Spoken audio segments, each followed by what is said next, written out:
Ang Pilipinas at ang buong mundo ay kasalukuyang nakakaranas ng epekto ng giyera sa gitnang silangan. Kapag may kaguluhan sa rehiyong iyon, gumagalaw ang presyo ng langis, gumagalaw ang presyo ng kuryente, gumagalaw ang presyo ng lahat ng bilihin. Dahil sa kaguluhang ito, naapektuhan ang pagdaan ng mga barkong nagdadala ng langis sa Strait of Hormuz, isa sa pinakamahalagang daanan ng langis sa buong mundo. Kapag nagkaroon ng problema sa daanang ito, naapektuhan ang supply ng langis at tumataas ang presyo nito sa buong mundo, hindi lamang dito sa Pilipinas. Sa susunod na linggo, inaasahan ang pagtaas ng presyo ng petrolyo. Tinatayang tataas ang presyo ng gasolina ng 7.48 pesos kada litro, diesel ng 17.28 pesos at kerosene ng 32.35 na piso. Malinaw sa atin ang tanong ng maraming Pilipino ngayon, ano ang gagawin ng pamahalaan? Naghahanda na po tayo. Una,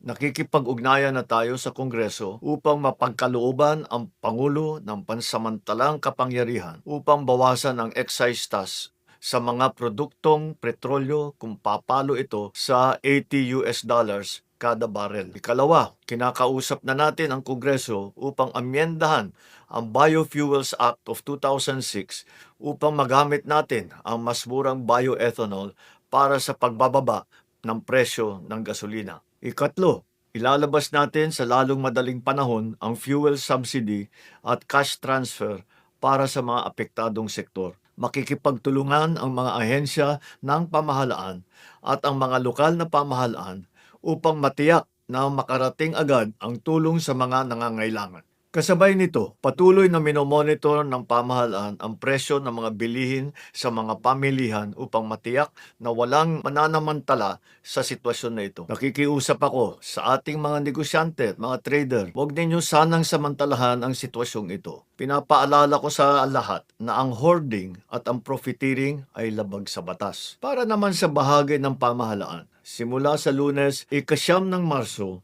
pansamantala nating ipapatupad ang 4-day work week sa ilang tanggapan ng ehekutibo. Hindi kabilang dito ang mga nagbibigay ng emergency o pangunahing serbisyo gaya ng mga pulis, bumbero at mga tanggapan na nagbibigay ng frontline services sa publiko. Bukod pa rito, inaatasan ko ang lahat ng ahensya ng ating pamahalaan na magtipid at magbawas ng 10 hanggang 20% sa konsumo ng kuryente at gastos sa petrolyo. Pansamantala ring ipinagbabawal ang mga biyahe at aktibidad ng pamahalaan na hindi naman kinakailangan gaya ng mga study tour, team building activities o mga meeting na maaari namang gawing online. Para naman po sa ating mga kababayan na kasalukuyang nasa mga bansa sa gitnang silangan, ang DFA, DMW at OWA ay patuloy na nakikipag-ugnayan sa inyo upang mag-monitor sa inyong mga kalagayan. Nasimulan na po ang paglikas ng mga Pilipino na nais magpa-repatriate.